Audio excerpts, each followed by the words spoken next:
What's up, y'all? It's your boy, the one and only A Switch, aka the taco meat troublemaker.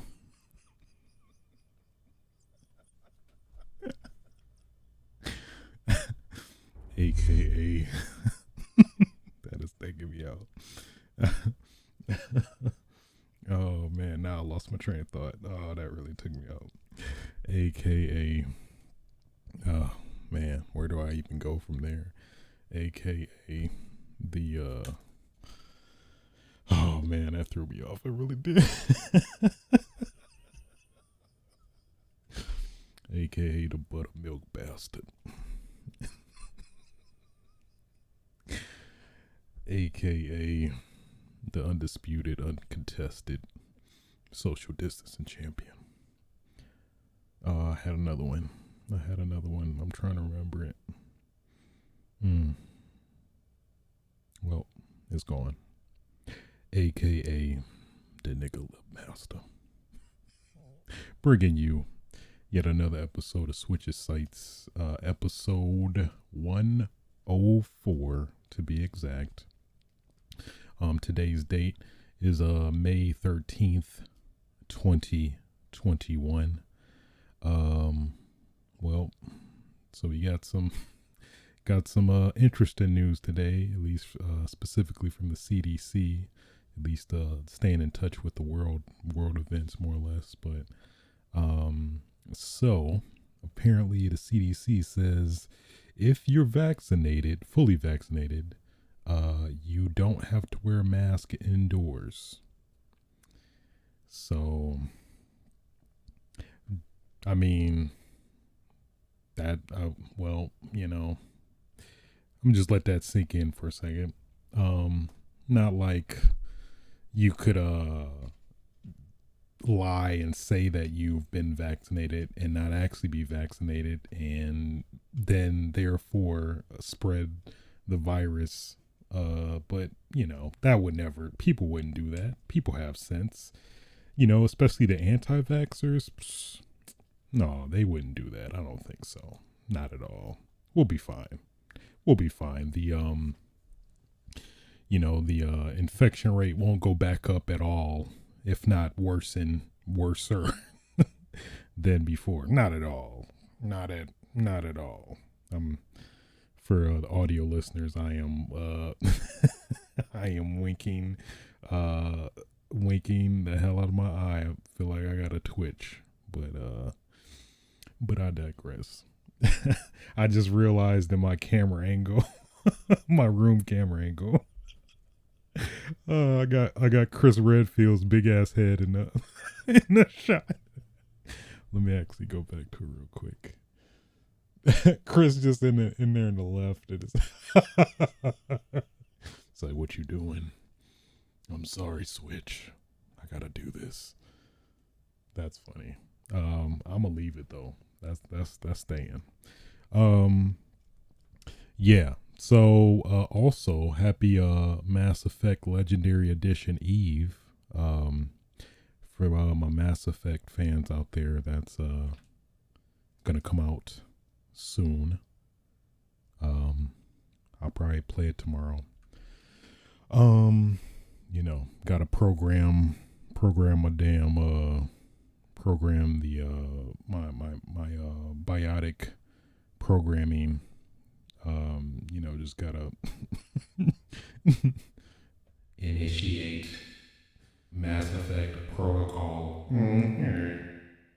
commencing in 12 hours. Countdown. Yeah. But in terms of the real world, not real world, but the gaming world, some pretty interesting tidbits that came out since last episode. So yeah, let's stop the dilly-dallying and get right into it. First topic of discussion. Valve. We all know it. Steam. I love it. I want that steam all on my face. I don't know why I said that, but you know what? We just gonna let it go. So apparently in a I believe a school interview that Gabe Newell attended. I think to my understanding, he attended a school event where I guess he was interviewed, and he let it slip. So I think the video recently got taken down, but basically in the interview, the kid asking the hard questions, asks him, I think along the lines like, do you will we see Mass Effect on, actually, is this the video? Let's see. Actually, let's pull it up. We'll pull it up on video for the listeners. Let me link it. Pretty quick one. Will Steam be porting any games to consoles, or will it just stay on PC? You will get a better idea of that by the end of this year.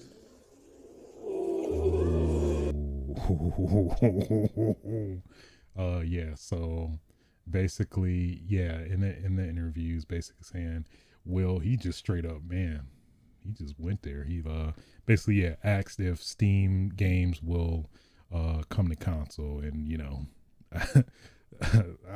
much respect to Gabe Newell with the being on the fly in terms of the questions. He must have had some training, I would assume. He basically said, yeah, there's really no way around that. But so apparently, I mean, we might potentially get Steam games on console. It's kind of crazy.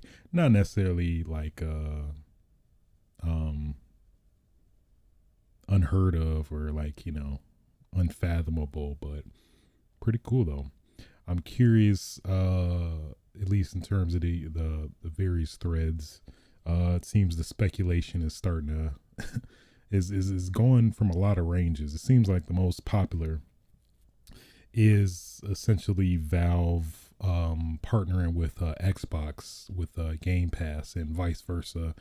Well, I think, you know, already really, since Microsoft has been playing nice with Steam in terms of, you know, their exclusives like the Halo Master Chief Collection, Gears 4 and 5, I believe, on there as well, and a couple of their other exclusives. So I think that's definitely sounds the most likely for sure. Especially considering that what Gabe Newell prefers the Xbox Series X over the PS5. So I mean if that doesn't tell you, I don't know what will. Clearly, I mean, we'll see.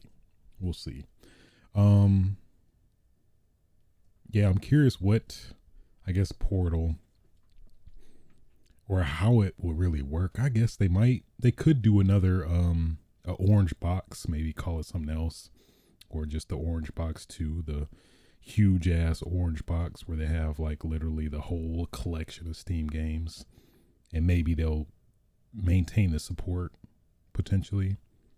That's a lot of possibilities. Crossplay with like Team Fortress 2 and maybe Left 4 Dead, even though that'll probably be a little awkward with Back 4 Blood, the people that used to work on Left 4 Dead making their own original thing. That'd be a little slightly awkward if that comes to be, but I mean, it's their IP anyway. I would not be surprised, but I think I could definitely see Game Pass and Steam both playing together. I could see that being a thing. So we'll see, but I mean, that's pretty cool either way. I'd definitely be down for that. Anything to add value to that train that is Game Pass, because it's only getting bigger. It really is. Cool. Moving on. Final Fantasy 7 Remake.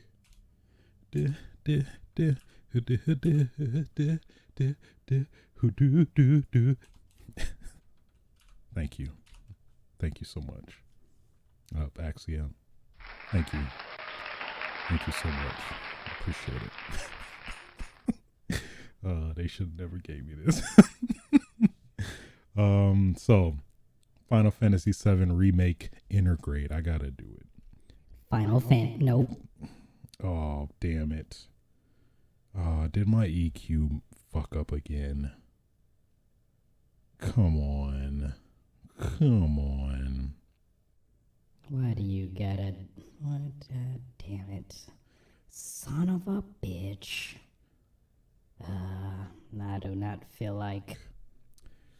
I should have messed with that before. It's okay. Final Fantasy 7 Remake Intergrade. Actually, I could do the demon voice. Maybe I'll do Final Fantasy 7 Remake Intergrade. I guess that's somewhat of a substitute. Maybe let me try God. Final Fantasy, no. Okay. Final Fantasy 7 Remake Intergrade. That just sounds like the devil, but echo. Damn it. So, I guess for those that don't know, I have a Go XLR. Of course, I just wanted to be in the beta program, so of course, technical issues like these pop up. So, what can you do? Either way, Final Fantasy 7 Remake Intergrade. They did announce that it's gonna be exclusive to PS5 for at least 6 months, at least going by the subheader, small print in the commercial, which is kind of crazy. I guess, more so brings up a couple questions. Like, we know at least the base game, Final Fantasy 7 Remake, I believe that had exclusivity for a whole year, which should now be up since its release, I believe. So I'm guessing we'll probably hear something about that probably like come E3. But how does this like come into play? I guess they would just release Final Fantasy 7 Remake for Xbox and PC, or maybe they have some. Well, yeah, they do have it as console exclusive, so that could potentially still leave PC open if they announce that at like E3, most likely, or Summer Games Fest, whichever. So yeah, that's interesting. I don't know. I mean, well, we're kind of used to it at this point, but I think they also said regarding Final Fantasy 7 Remake Intergrade. The more I say it, it feels like a handful, but it also will the code, which is weird too, is like the code for this is included with the PlayStation 5 version.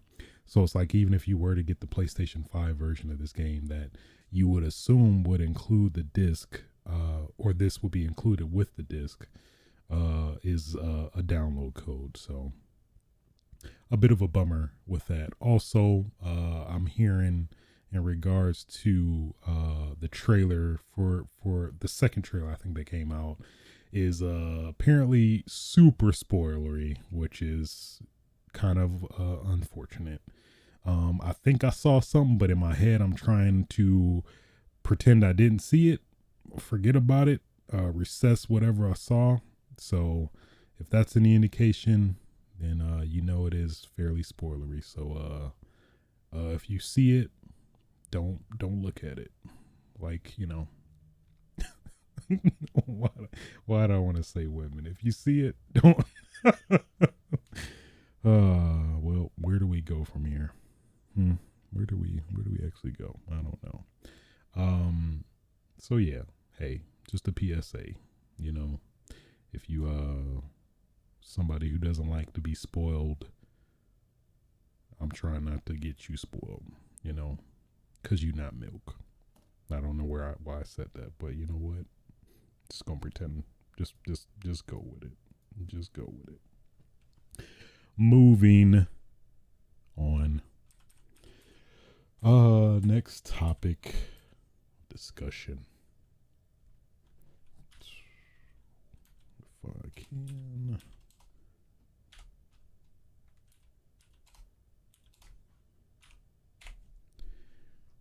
Lost Judgment. We all know it. You know it.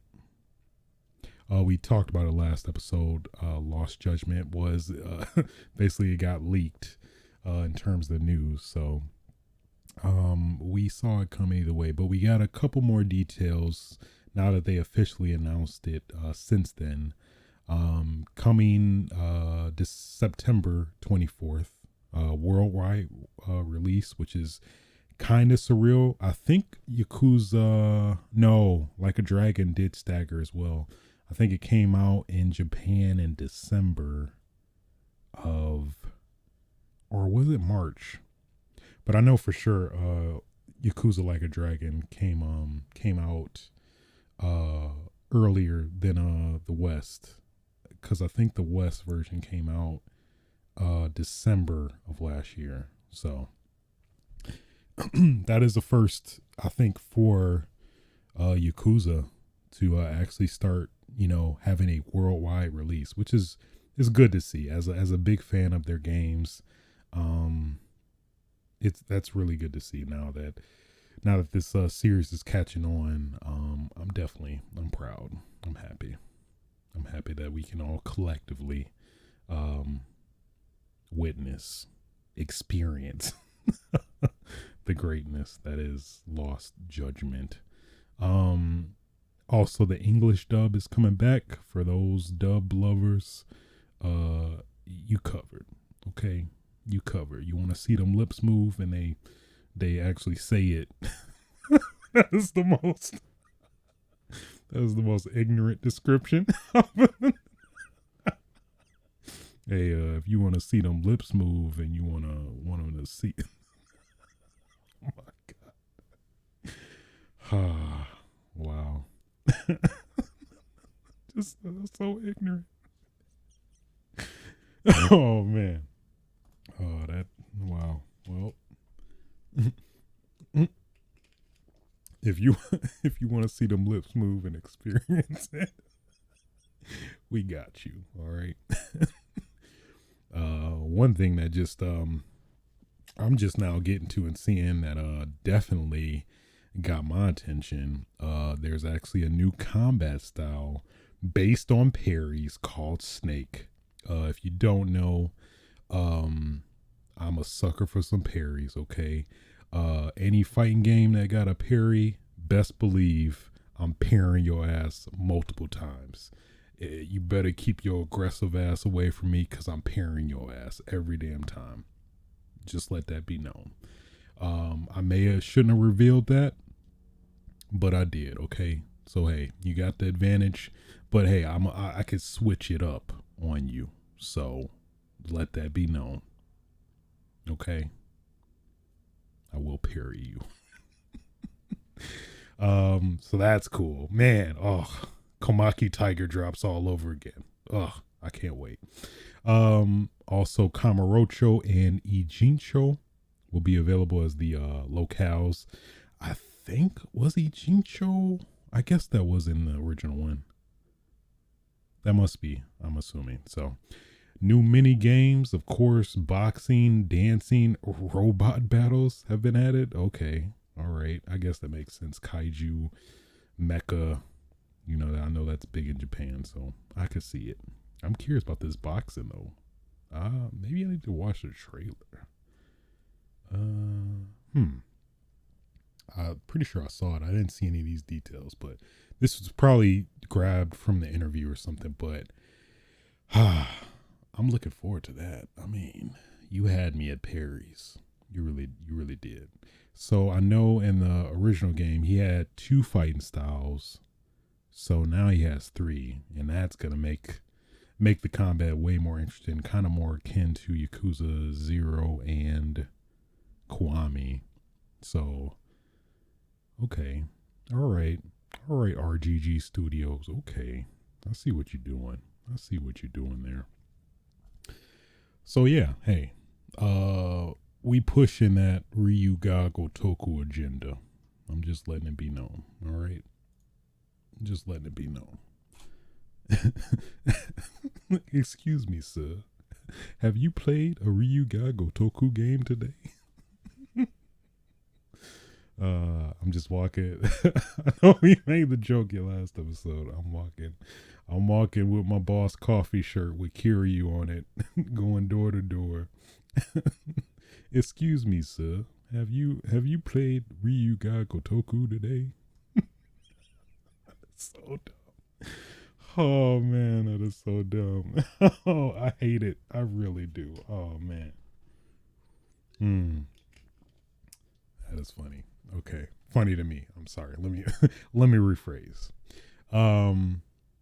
Yeah. So additional details to a Lost Judgment as well is that they're also gonna give it's also gonna be a season pass along with DLC specifically for sub stories, which RGG they smart. They smart. For those that may not know, sub stories for these games are probably some of the best side quests, side content of any game I've played. Just the comedy, creativity, even some very like heart wrenching backstories and interesting plot developments and details. So they smart. If they actually execute these, and these are some of the best ones, I mean, they know what they're doing. I'm definitely looking forward to it. At least they detailed the roadmap. The Detective Life Fun Pack planned to be released simultaneously with the main game. This DLC pack will help you enjoy the main story and side content to the fullest. I'm not sure that feels a little icky to me, having DLC alongside the main game. But I mean, maybe they're developing it still as the game releases. That's okay. But I don't know, the fact that they I don't know, that seems like they have it fully fleshed out, that they might as well wait. But I guess I understand it. Actually, it does make sense though when you think about it, because at least personally, how I play Yakuza is generally I will play the main story, and then try to look for any side stories, and then play the next chapter, and then do it in that kind of cadence. But when you put it this way, I think it would keep people coming back to actually play the game, and kind of keep coming back after just dropping it after being done with it. So ideally, I'm assuming that they have this is actually still in the works as the game gets released. Otherwise, yeah, that would be a little icky. But I mean, I'm not gonna say I'm not gonna buy it, because I would still. So I mean, what does that tell you about me, I guess? But I digress. the the School Stories Fun Pack. This DLC pack provides additional content so you can thoroughly indulge in all that School Stories has to offer. I'm not sure how I feel about that. That feels a little creepy. Kind of like I mean, I know that's apparently big in Japan, not no offense to Japan culture, but the whole it does feel like every Japanese anime story, slice of life, generally revolves around high school. But I don't understand that fascination. But I mean, it do be some interesting plot details. So I mean, I'm kind of neutralizing myself, I guess. But and then additional story, fully packed additional story. That's it. I think this was translated, I want to say, but that's pretty interesting. I mean, if we get a very substantial amount of DLC, or I mean sub stories in the base game on top of this additional DLC that'll add, I would assume more sub stories, as well as maybe some cool little like costumes and knickknacks, whatever. Hey, I'm invested. I'm very invested. You have my at first you had my curiosity, but now you have my attention. That is my attempt at Leonardo DiCaprio's southern accent, and which is hey, you be the judge. Judgment. I'm sorry. I'm so sorry about cue the Joker bad joke meme. Keeping in line with that Ryuga Gotoku agenda, we have some more very sad, actually, I personally, news regarding the future of Ryuga Gotoku, the mainline series, aka Yakuza. So, in an interview with IGN with Toshihiro Nagoshi, basically the father of the Yakuza / Judgment games, he basically confirmed that the Yakuza series will remain turn-based, while Judgment will focus on the action / aka beat 'em up, angle.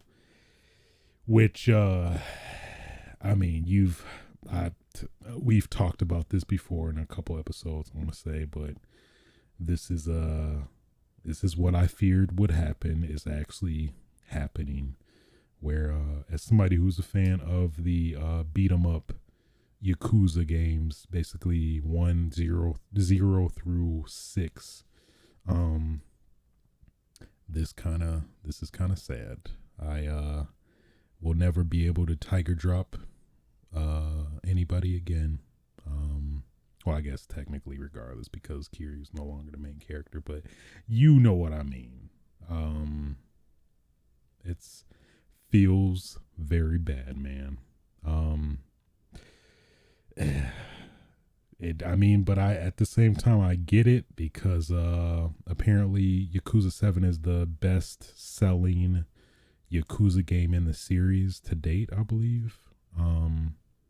So, people that otherwise wouldn't play it have played it, because it has changed to be a turn-based RPG, which, as somebody who does enjoy turn-based RPGs, playing 7, I did enjoy it, but in the back of my head, as having a prior experience with the previous beat 'em up versions of the game, I just want that feeling inside just made me want to fully interact and be able to parry and punch people in the throats, and I don't know. I mean, it hurts a little bit. I'm not gonna lie. As a longtime fan of the series and importing the games, because Sega wasn't acting right and not actually bringing these games to the West in a timely manner, at least. I think Yakuza 0 is the one that stands out, that took I think, was it 4 years? It was either 2 or 4 years. I think 3. I think it was 3 years. I think it originally came out in Japan in 2012, and then didn't even get localized and come to the West until 2015. But then now it's funny now that actually is catching on with people in the West. It's now, so now we're gonna be a turn-based RPG, right? You guys like that, right? Huh? You wanna take turns, right? you wanna go first or last, right? Huh? I don't know what this person is, but man, that kind of putting that in perspective, that does kind of hurts now, more that I think about it. But Yeah. So, it really hurts. Um, and it's like the moment that this happened, I was like, I know they're gonna freaking stick with it. And what do you know? The next Yakuza is gonna be turn based as well. Probably now, especially now that they basically essentially established the games as they established the this one with a new set of characters, main characters. Now it's like they already got the template set in place. It's I don't. It's very hard to see them changing it. Maybe if I'm hopeful, they might give you an option to go like, yeah, I guess it's hard to see if they would even, give you the option if you want to play it active or turn based, because it's like the engine feels like you could totally implement both, and depending on your preference, you can kind of even similar to Final Fantasy 7 Remake, where you can actually choose to play turn based. They just control automatically, which is what it does feel like when you're playing Yakuza 7, is that they're basically essentially just being auto controlled. But it would be cool, like you can actually, like traditional Yakuza games, you can actually fully interact and parry, and I guess you could technically parry from a turn-based standpoint, but it's just not the same. You don't get the full interactivity that I personally at least desire. So it hurts. It hurts. Yakuza, I've been with you through thick and thin, and this is how you do me. This is how you do. This is how you do me. Well, it's okay. It's okay. It's not okay, but I mean, it's not okay, but it's okay. It's okay, Yakuza. I'll still stand by your side. You do have very funny, very interesting side stories, sub stories.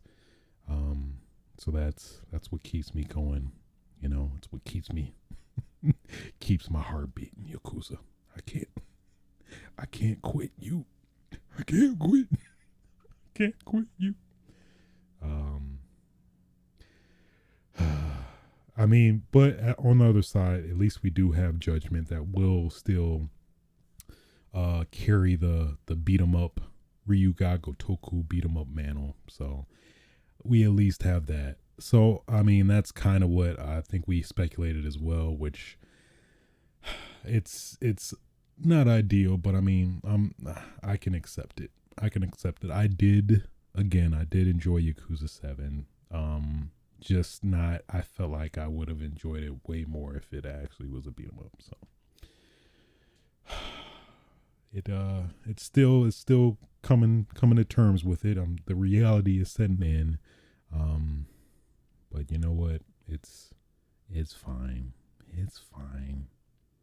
I keep telling myself that just to reinforce it. I just keep saying it because I just want it to be so bad. Yeah. Okay. Moving on. I feel like I'm at a funeral. I mean, essentially, it really is. Moving on.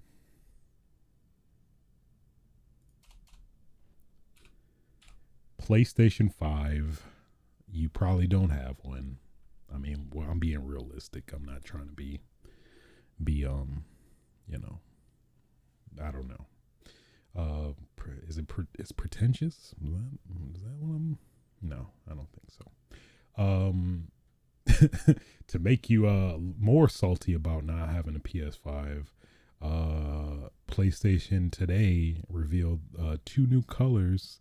You get your midnight black, which is pretty much what everybody wanted to begin with as an initial PS5, as well as cosmic red. I mean, from a visual standpoint, they do look pretty dope. Maybe it's just because we've not seen a different color outside of the orange and black. I mean, white and black. So, but it does look pretty cool. what is interesting as well is that these controllers are set to release in June 11th or so, which of course is generally around E3 time. So I think what a lot of the collective speculation is, myself included, is that they're probably going to reveal face plates for your PlayStation 5, where you can actually, bundle these with the black midnight black PlayStation face plates, or the cosmic red PlayStation 5 face plates. It makes sense, especially now with all the, companies, colorware, I think D brand, that are making it basically for them and getting in on some of that money. I could definitely see PlayStation, I guess beating them to the punch. Technically, even though they're still releasing their own or have done it already, but I think that's a given. I feel like that's pretty much how they designed it anyway. So I mean, I think it's a given. We'll probably get face plates to fully customize your PlayStation 5. Well, when you're able to get one, but I could see that along with the announcement of the SSD storage, additional storage for the PlayStation 5. That I think that kind of makes sense. That since you're gonna open up your PlayStation 5 anyway, you might as well swap out the faceplate for it. So hey, it's cool. I mean, I guess you could still use the dual sense for like your iPhone. I think they recently revealed that update that for they added support for dual sense for the iPhone, and of course PC. It's always been a thing still. So cool. Again, kind of bittersweet, and I think what is it, a middle finger in the face of people that still can't get a PlayStation 5, that are trying to get one, or it being very difficult. But again, I wish everybody that is at least on the hunt for one the best of luck, because it's rough. I think I got lucky personally, taking advantage of that. The what was it? The lack of an announcement, and I was like, oh, let me get on this because I know it's gonna be it's gonna happen. But I'm still a little hurt that we didn't get a blue one to round it out. Why would they just have black and red and not blue, which is generally their somewhat iconic color? Maybe I guess they didn't want it to no, I can't even say that, because they obviously released blue controls for the PlayStation 4, which generally has a traditionally blue kind of out lighting as well. But who knows? It's like like blue isn't even a color to y'all PlayStation. You got it in your damn logo. You're just gonna do red and black, but not blue initially. I assume it's gonna come down the road, but hey. I'm sorry, I'm being nitpicky, but I'm just saying, you got black, you got red. Why not just put blue in it? Those are probably the most common colors, known to man. But I digress. It's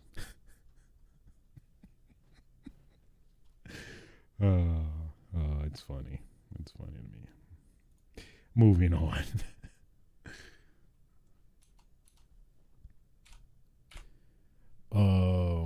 Zombies ate my neighbors. They did. The zombies, they ate my neighbors. So for those that may not know, probably one of the popular games, I'd say, for the SNES Genesis era, Zombies Ate My Neighbors got announced today to come for current consoles, Switch, PS4, and Xbox, and Steam, I believe, as well. But hey, Zombies Ate My Neighbors. I'd say it's a classic for a lot of people. I personally, I played it a good amount. I got my ass. I don't think I ever beat the game. I think it had an insane amount of levels. I remember. I forgot, the format seemed like it was like survival based, where you can it was like an infinite amount technically of levels, but maybe I might be wrong on that. But they claim it's 70 levels, so maybe they just like after level 70 they just go random. I don't know. But then there additionally they refer to Ghoul Patrol, which I'm not familiar with. Or was it actually Ghoul Patrol? Yeah, Ghoul Patrol. Actually, let me look that up real quick because I'm unclear about what that is. If that's essentially, because it's weird, they just showed Zombies Ate My Neighbors. They didn't really show the gameplay of Ghoul Patrol, but yeah, it looks like just a direct sequel to Zombies Ate My Neighbors. It looks like the two main characters, Zeke and Julie, growed it up. So, interesting. I guess they maybe are waiting to show that later. Or they haven't done work on it yet, potentially. Interesting. I guess I never played that. I never played or heard of it, but yeah, I guess that's technically a sequel to Zombies Ate My Neighbors. So you're going to get that bundle. And I guess this is being done by .emu, who have, I know they've had their hand in one of the best revivals of recent memory, Streets of Rage 4. And I think there's also, for you physical lovers, going to be a limited run release of this as well, which definitely is on my radar. I'm just saying, but cool. Hey, I love me some Zombies Ate My Neighbors. This is random as hell, but the babies getting killed always wrecked me for some reason. Just like I felt like it was kind of risky. It was kind of almost like some Mortal Kombat stuff. Just like, when they die and then they turn into a ghost. It's like, damn, that's kind of morbid. It's kind of crazy. random stream of thought, but hey, there you go. Cool. And I think, how can I forget? I almost forgot. Next topic. Actually, that's why I didn't actually include it. Shameful of me. Shameful. There's actually a big release coming that's actually dropped that I really failed to mention. I didn't even do it justice because I should have. I really should have, because this is one of the best games known to man and one of the best series. I've played it when I was younger, especially in school, when I shouldn't have, but oh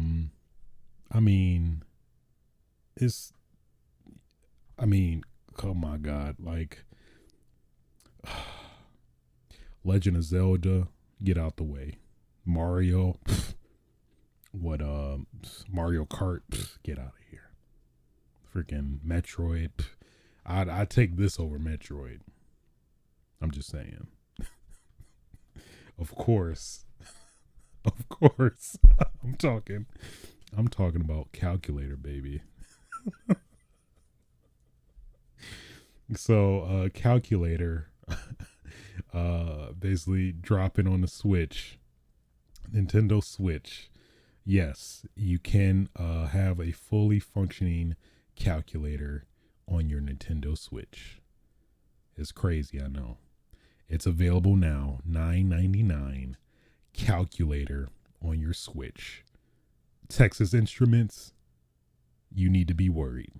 Okay? You about to get put out of business.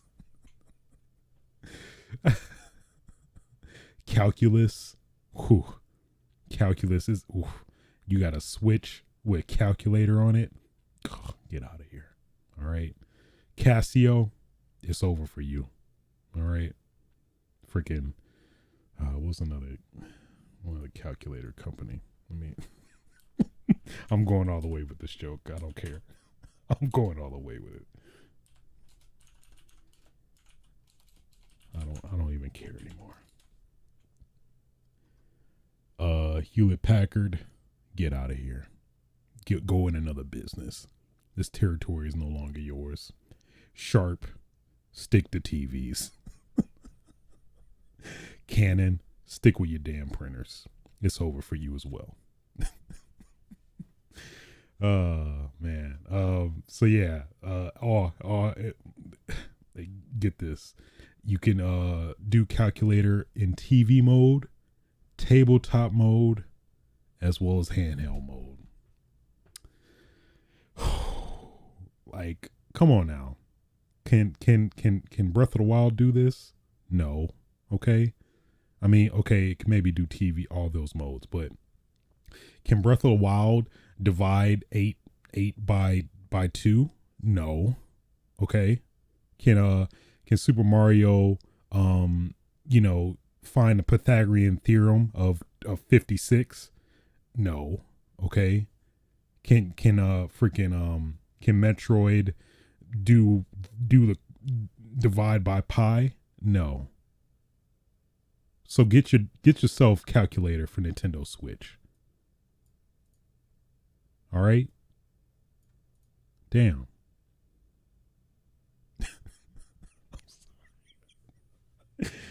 Oh man. Okay. I that needed to be done. Okay. That needed to be done.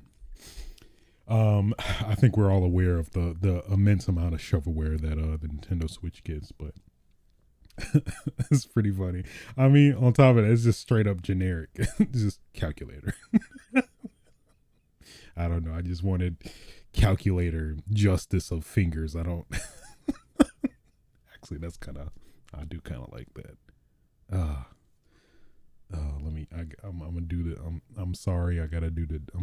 This is neat. I need to do this. Calculator. Fingers of justice.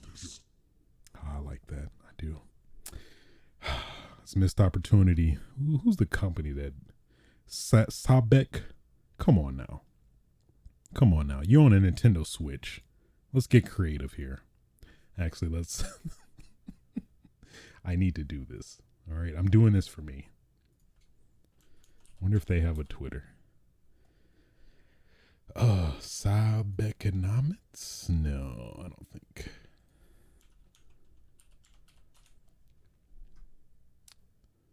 Disappointing.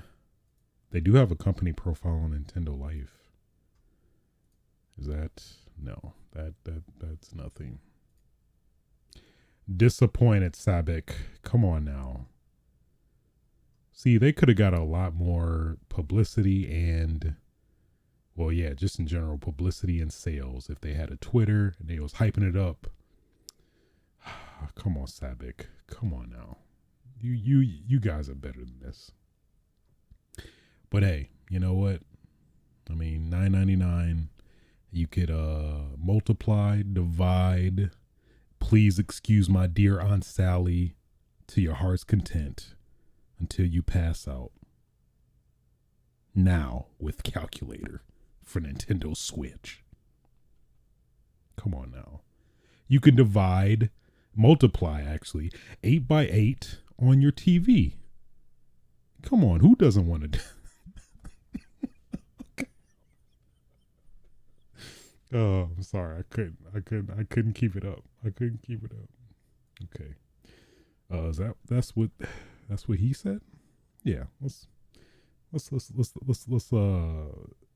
narrow down the range, I guess. I don't know. Okay. Let's take it. Calculator. I don't know why that is taking me out. It's so funny to me. This calculator. Texas Instruments about to be hurting. Oh man, that should not be taking me out as much as it is, but it really is. Oh, that just pleases me so much. So with that final greatness of a game of the year, clearly. I'm gonna put on my game of the year list right now, because we clearly know that's gonna be a contender. People buying Switches just for this. Okay, I'm sorry. Oh man, that should not entertain me as much as it is, but it really is. Oh my god.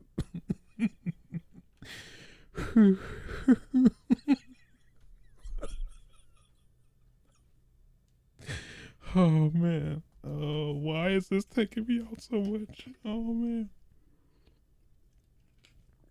Okay, with that being said, that concludes the news for this episode. So let's get into what I've been playing, and you already know. Resident Evil.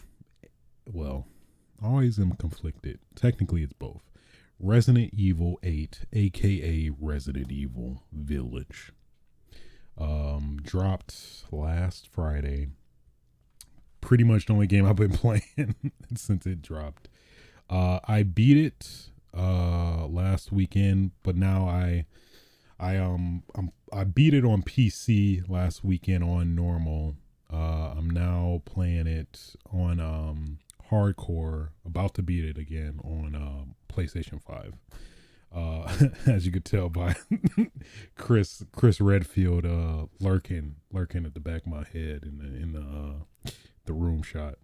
I'm sorry, Ethan. I'm sorry, Switch. Yeah, so where do I start?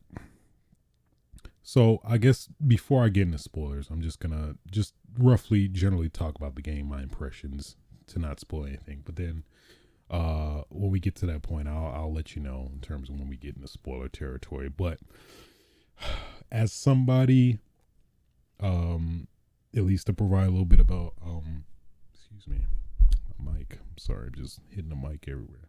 To provide a little bit of backstory in terms of I guess, well, I think it's, at least if you've listened to my previous podcast, I am a big, huge Resident Evil fan.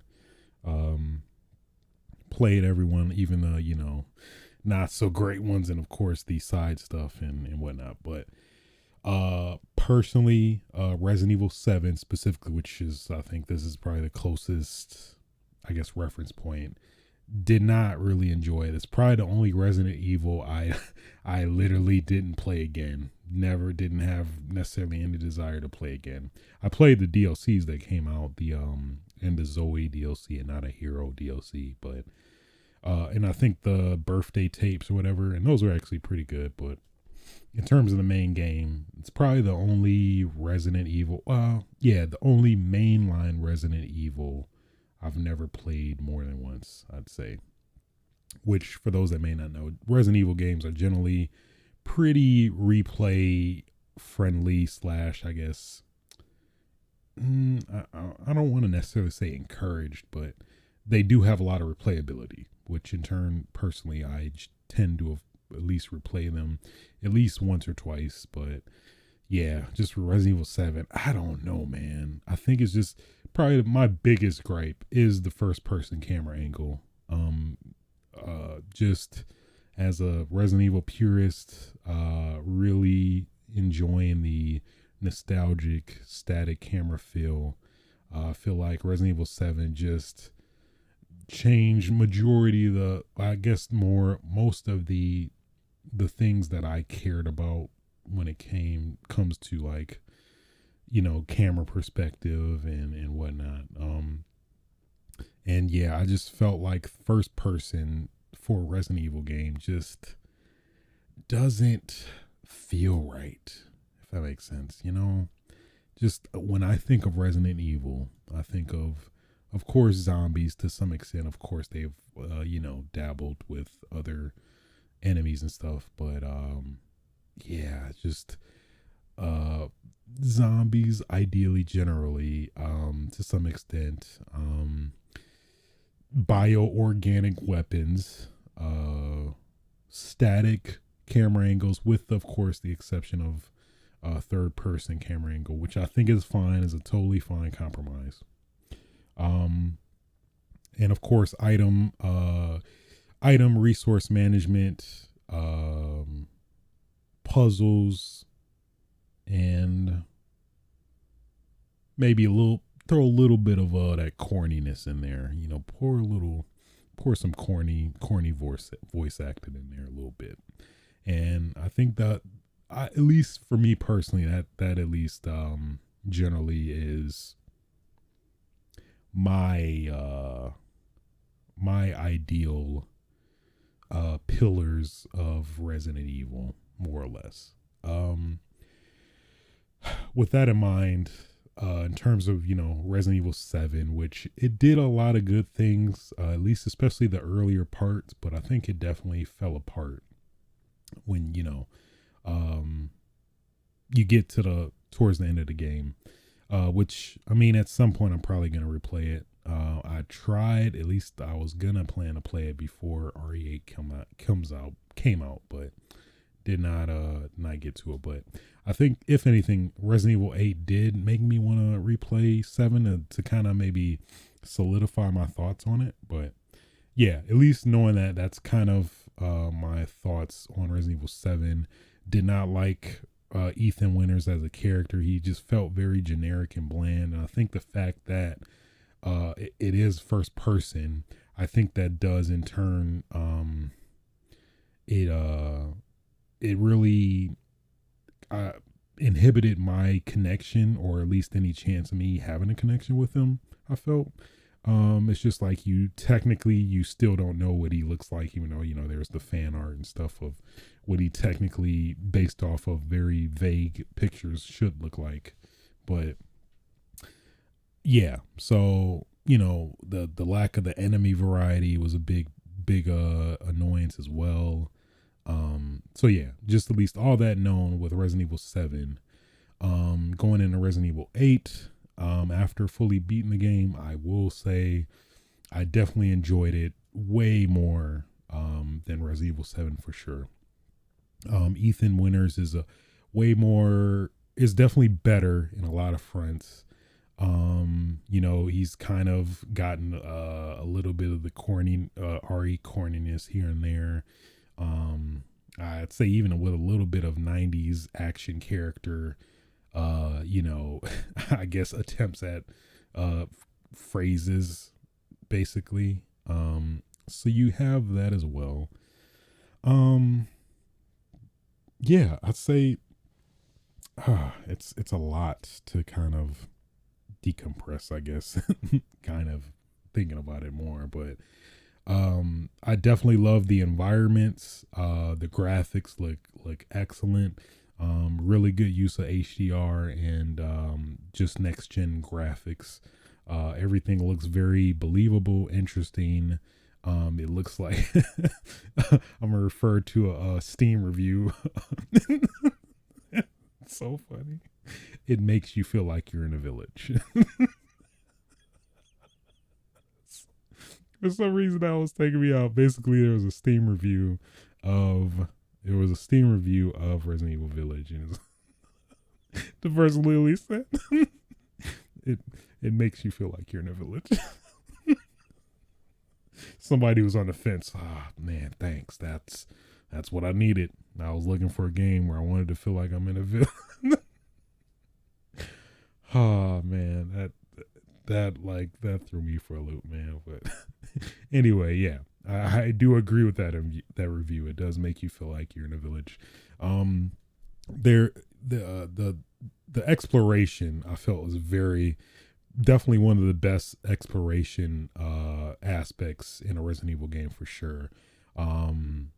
It felt so good. For some reason, it just felt very fulfilling. For some reason, I don't know, maybe just the mental space I'm at, I don't know, but it just, for some reason, it just felt really good. I don't know, just the exploration. Maybe I think that's in turn with the graphics and the overall feel of the game, but yeah, the exploration just felt very good in terms, you know, just little knickknacks, the hunting aspects. For those that may not know, there's hunting technically in a game where basically you hunt enemies to get buffs like basically health increase, max health increase, when you defend, how much damage you take from blocking, like Resident Evil 7. Yeah, so there's that. Additionally, there's the aiming. I guess that's one thing I want to touch on, specifically the aiming in the game. I think you definitely want to mess with the aiming, because I feel like that's literally everything in this game. So on PC, I play controller like a scrub, even though technically now after the fact, after playing the whole game, I'm like, I probably should have played with mouse and keyboard, because clearly, I mean, it's a first person shooter. So, but controller wise, I do recommend you turn off camera acceleration and I think player acceleration.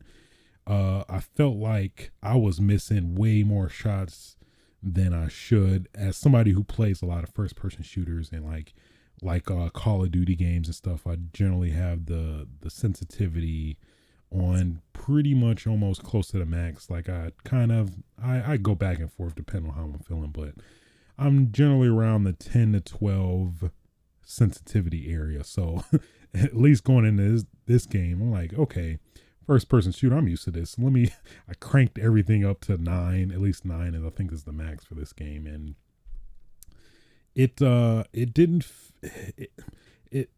I'm not sure to describe. It just felt off, at least when I was playing, and I played that way the whole my first playthrough, which at least I think that definitely factored into my enjoyment of the game, because at least how the enemies move, similar to Resident Evil 4, but I think even to a more extreme extent, where the enemies, they move way more drastically than they would in 4, where they like, it's like, oh, you're just playing with me now, where like, they'll dart to the left and you move the cursor to the left, but then they'll immediately dart to the right, where they make it very difficult. And then on top of that, they close in on you really fast. So either way, I recommend you definitely, I think their IGN, somebody within IGN, they posted something on Twitter about this recommended settings, which is to turn the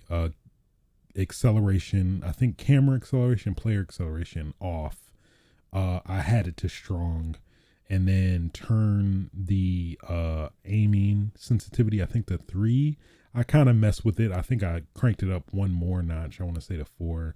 And I think the camera sensitivity to 7. But either way, I think the point I'm trying to make is that I highly emphasize that you should mess and play around with the aiming a bit more.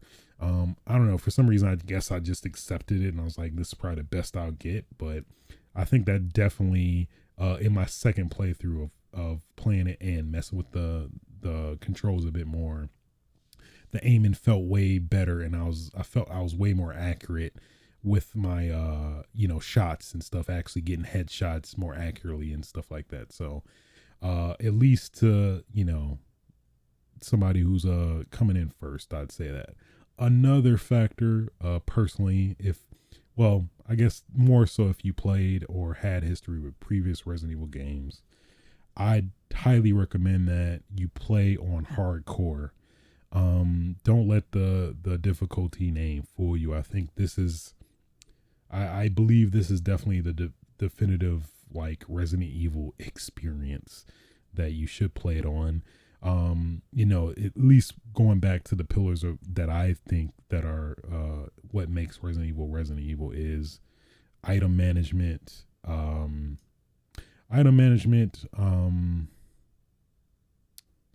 What else? Yeah, scarcity, item management, which I guess kind of comes in the same realm, as well as punishing difficulty of the enemies, where you're definitely punished for making a wrong decision, which I feel like this definitely does, but not to the point where it's frustrating, which I made an attempt at least to stream on Twitch this past weekend, I want to say. And I was like, okay, I beat normal. You know what? Let's skip hardcore. Let me go to what's considered the hardest mode, Village of the Shadows mode, where I believe like some of the later enemies you actually see earlier in the game. And that shit was hard as hell. But I think that's just a common thing too with hardcore. Is like the initial like battle you're going to is hard as hell. Just let that be known. It is hard regardless. I guess with the exception of standard. So I do recommend hardcore because I feel like I find myself enjoying it way more now than I did the first playthrough. Let alone even doing a second playthrough was any indication there. So overall, I definitely enjoyed this for sure way more than 7. I have a hard time comparing this to the other Resident Evils because I feel like I'm biased in terms of generally preferring the third person camera angle way more than first person. So I think that alone and of itself highly factors into my not enjoyment, but comparison of would I rather play this over some of the other Resident Evils, which I go back and forth and I'm not sure. I feel like partially I potentially will want to play 6 over this one, but I feel like that's not fair because it's like based off the camera angle alone. That would be why, especially as Leon's campaign in 6. I am maybe one of the minorities that did enjoy that. But I don't know. I'm still indifferent about it now. After I beat it, I plan to tonight. That I don't know. I'm still on the fence about it. But as a Resident Evil game, I think it's very good. Lady Dimitrescu, I feel like, considering the hyped up and media, the marketing standpoint of like, you got the impression that she was going to be like the consistent enemy or, at least the main enemy. And that's definitely not the case as well. But yeah, which is disappointing because I wanted to get stepped on and love every second of it. I wanted her to, suck my blood. Wanted her to eat me up.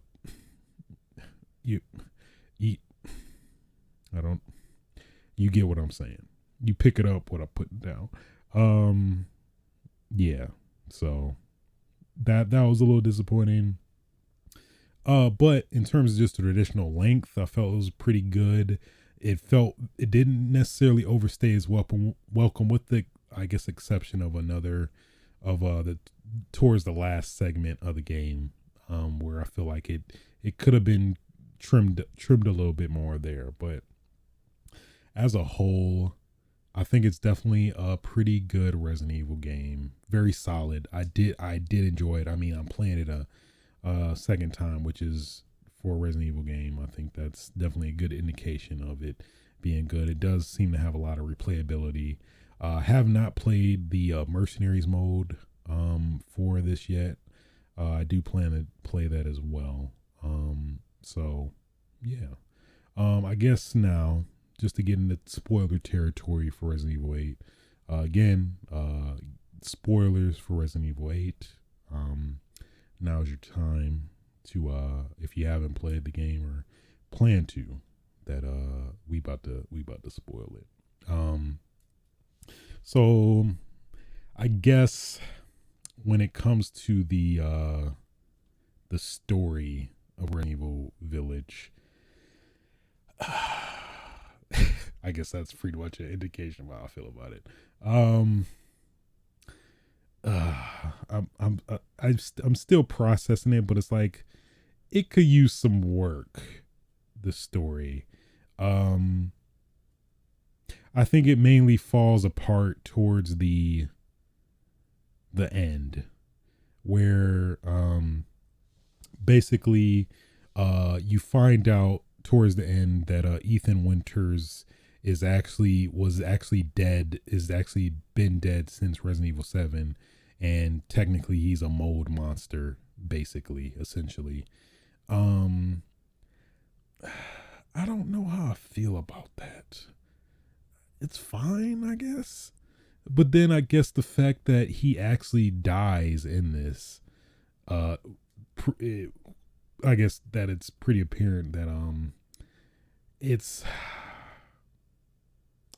it's hard to it kind of devalues that whole, I guess, plot point. But I guess technically that was to insinuate at least that Ethan's daughter Rose has is born with this ability as well, which they do, I guess, kind of hint at towards the end.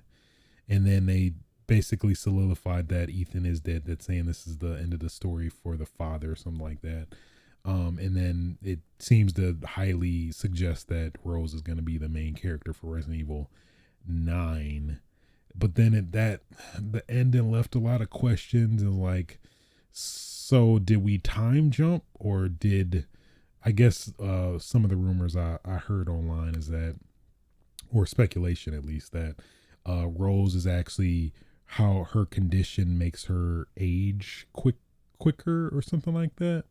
And that's why that's why she looks older in a short amount of time. So I don't know. I'm not sure how I feel about it. But yeah. And then there was some random dude that stopped. They stopped by the car towards the end, the credits. I don't know how I feel about it. Yeah, the ending just was weird, man.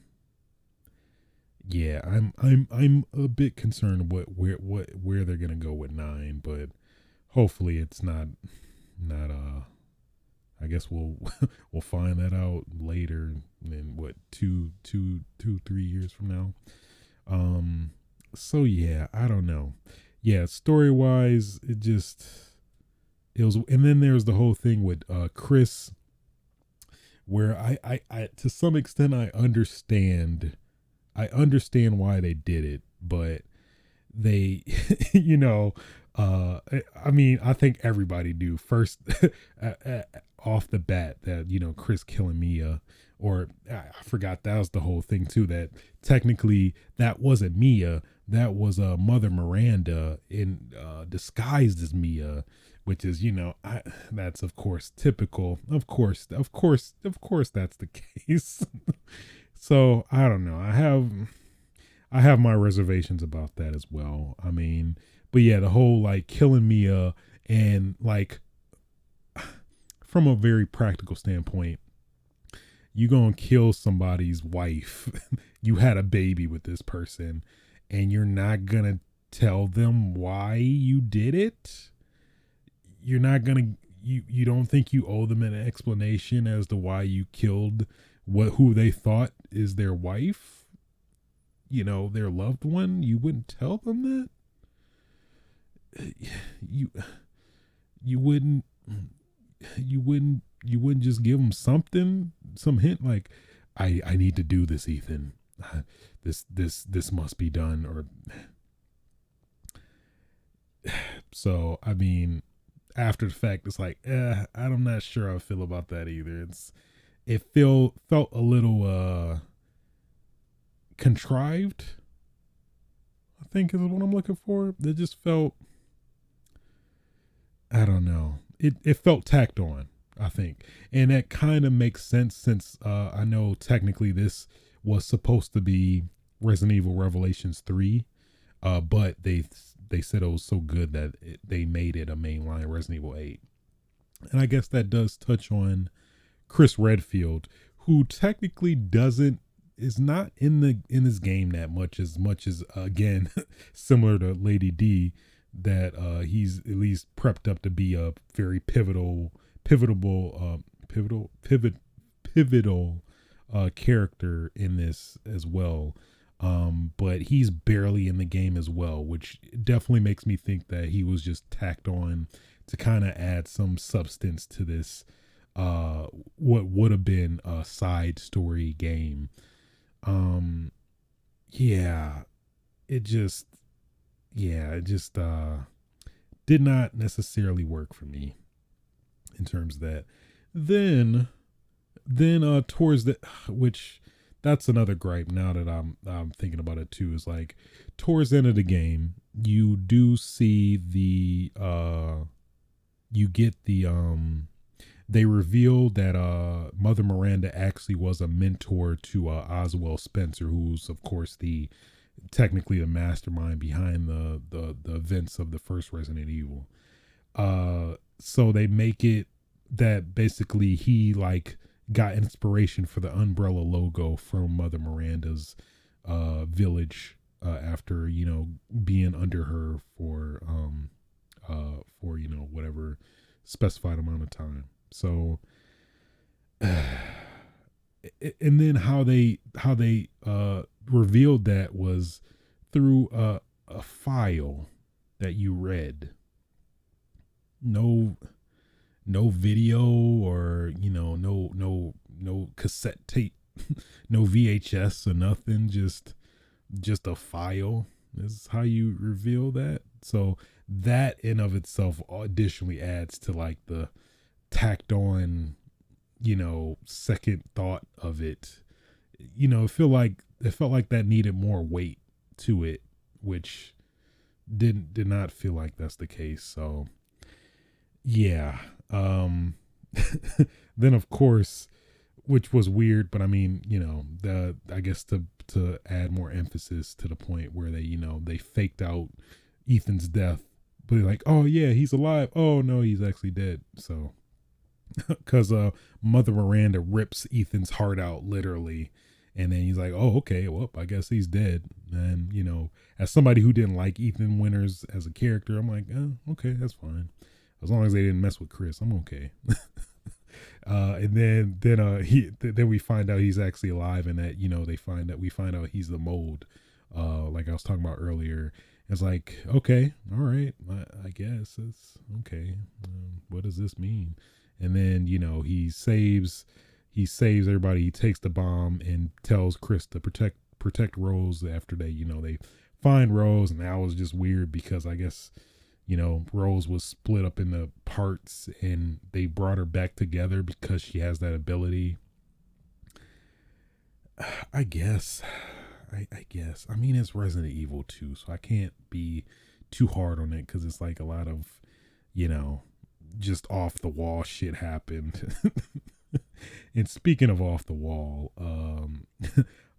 that Heisenberg fight, that was like some straight up mecha fantasy fulfilled for somebody at Capcom, I guess. It was cool. I ain't gonna lie. It was kind of cool. I did enjoy it. It felt very over the top, even for Resident Evil standards. But I mean, I was okay with it. It did feel pretty epic. So I can't be mad at that. Bien Viento, man. Let's talk about that real quick. That was a pretty dope ass segment. That shit still terrifies me. Got a damn big ass baby that's just looks creepy as hell, and you are defenseless, and having to make your way out of that was pretty fun. Pretty cool Resident Evil horror moment, which was appreciated, I'd say. I liked it. The whole boss fight with her, with the finding the puppet, I think that was pretty cool. Pretty nice change of pace to kind of mix things up. Yeah, I'd say at least touching those main points of I guess contention with Resident Evil 8. Yeah, those are my biggest gripes. The sponginess of the enemies, which was an issue I had with the demo. Playing it on hardcore, I'm not sure. At least in standard, it felt like they were spongy, but then at the same time, I was having aiming issues. So I think part of me was the tension of like my shots, they keep missing and whatnot. But playing on hardcore now, adjusting my aim and where I'm way more accurate now, and actually landing majority of the shots I want to. And then I guess one factor as well is upgrading your weapons, which I of course would factor into a good extent. That I'm not sure how I feel. It's I think one thing about hardcore, I feel like your critical chance must be increased or something, because I found like I was shooting at heads more, and I was getting headshots a lot often. So I don't know if maybe this hardcore playthrough I was on, is that RNG was on my side, but I don't know. RNGesus was maybe looking out for me, but it felt more in line with what I thought Resident Evil should feel like, where you have a pretty delicate balance of RNG when it comes to critical hits. And of course the default rule is that shotgun should automatically headshot, as well as sniper rifles, which it seemed like that was pretty much the case, with some exceptions here and there. So yeah, I don't know, I feel like that technically was resolved, but I guess that's yet to be seen. I don't know if maybe a recent update came out or what, but yeah, the attaché case came back as well. Some gripes with the attaché case. It definitely does not feel like Resident Evil 4, where normally when you move your items around, it lets you swap it out. If you drop it on an item, over an item, it lets you swap it with the other one to move that. But for some reason it doesn't do that, which feels like it's some bug. It doesn't feel like that's intended, but maybe it is, I don't know. But overall I'd say pretty good job. I was satisfied, even with the gripes aside. Overall, I have to say I was satisfied with this as a Resident Evil game.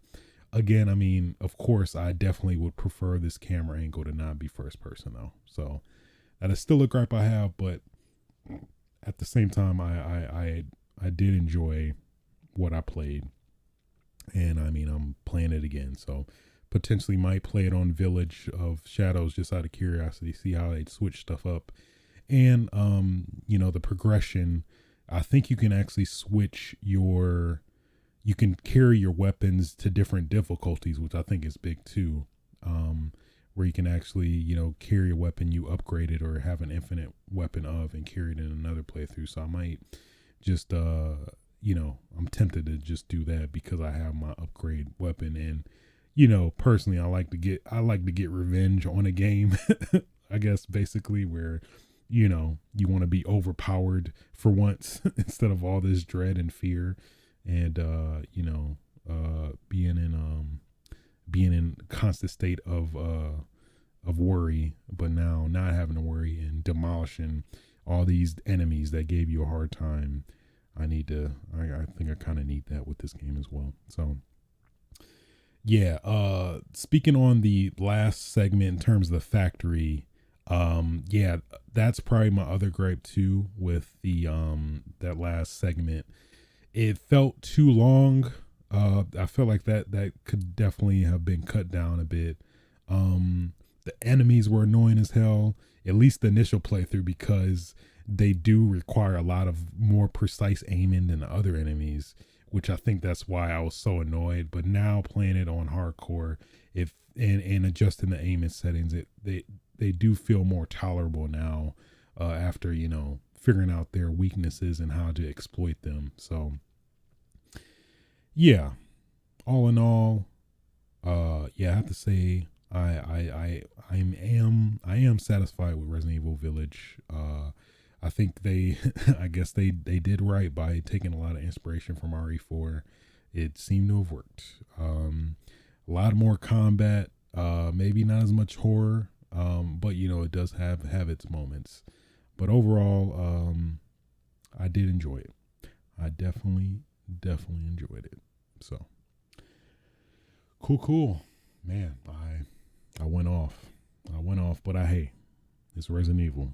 You gotta be critical, you know. I guess that is a crazy testament of it's been. I mean, not even counting the side games, man. Eight mainline Resident Evil games, which is kind of surreal, and they've been pretty much consistent. I'd say like they're sticking with the times and evolving compared to other horror games, especially. Even though, you know, of course, there's that discussion of you know, I guess that branch that Resident Evil went to where it's action more than horror and things like that. But I mean, you know, I think the tension was always there in general too. So, but yeah, that's literally all I've been playing. So, let's get into what I've been watching, which actually, damn, I'm very close to that. So the only thing I've really been watching is Family Guy. I'm still catching up on all the seasons I've missed out on. And you know, good old Family Guy, just funny, comfort.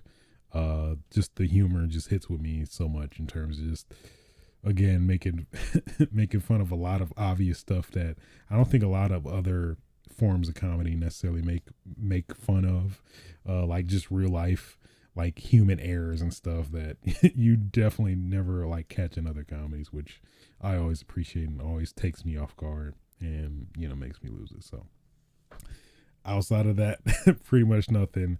Now that Winter Soldier is done, Invincible is done, it's like my Thursdays are nothing now. I have nothing to look forward to watch. I guess Castlevania, you might get some impressions next episode, but that, I mean, you can binge that now, so it's like I don't even know. It's like what merit does that have now that you can like binge all episodes? Which I don't know. It kind of makes me appreciative of the weekly format of releasing episodes. But I guess it probably depends on the media, I would assume, to some extent. I think it just overall depends. But yeah. So, with all that being said, I think that will conclude episode. I do it every time. Episode 104, Switches Sites. If you did like this podcast, feel free to like, rate, subscribe on your favorite podcasting platforms. You can catch me on Twitch TV/aswitch, where I do record this live, ideally 6 to 8. 6 to 8 range. Outside of that, yeah, guys, stay safe. Get your game on. Oh yeah.